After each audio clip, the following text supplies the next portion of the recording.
Hey guys, and welcome to the second part of the from 300 euros to 1500 euros in 1 year challenge.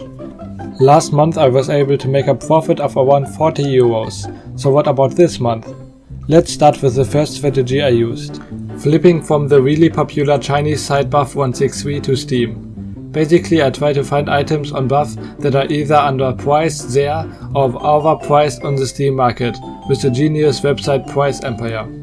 I stopped using Skinport for that because of the trade lock that items have there. I have to be a bit careful because a lot of items that look profitable are just short-time hypes that will disappear in a few days.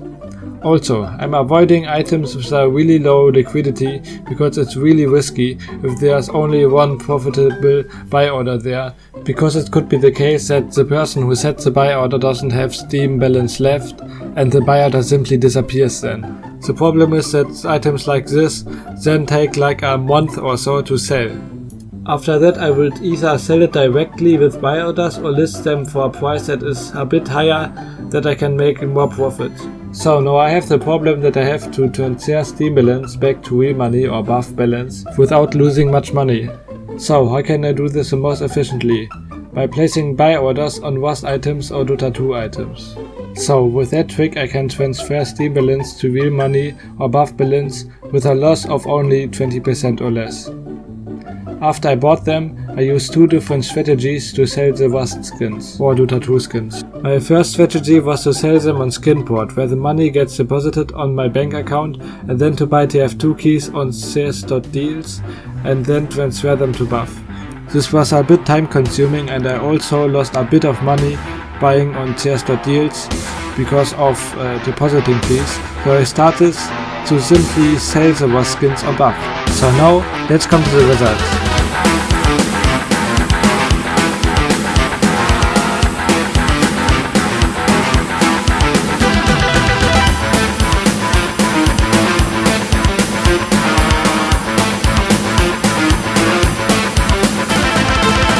As you can see, the profit margin was really big, but I still had to transfer the balance. I had problems doing that efficiently because I basically bought Rust items at a really high point and they started dropping there.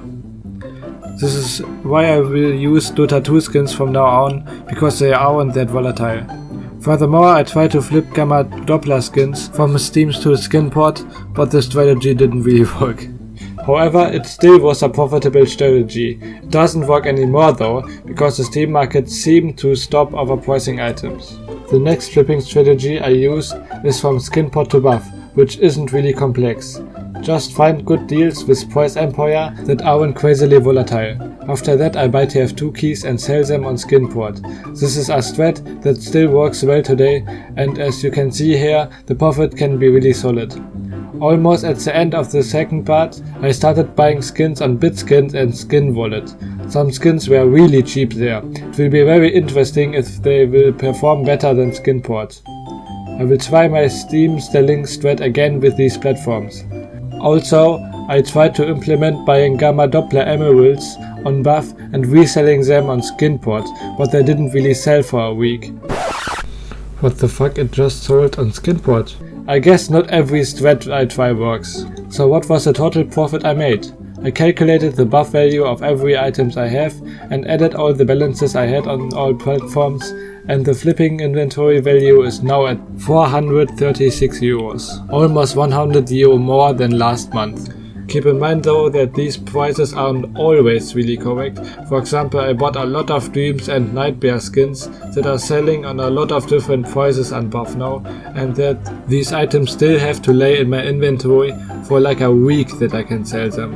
In the next month I will try to sell TF2 keys directly on Skin Wallet and Bitskins to reduce depositing fees and the bank transfer time of 2 days. It will be very interesting though with these new platforms.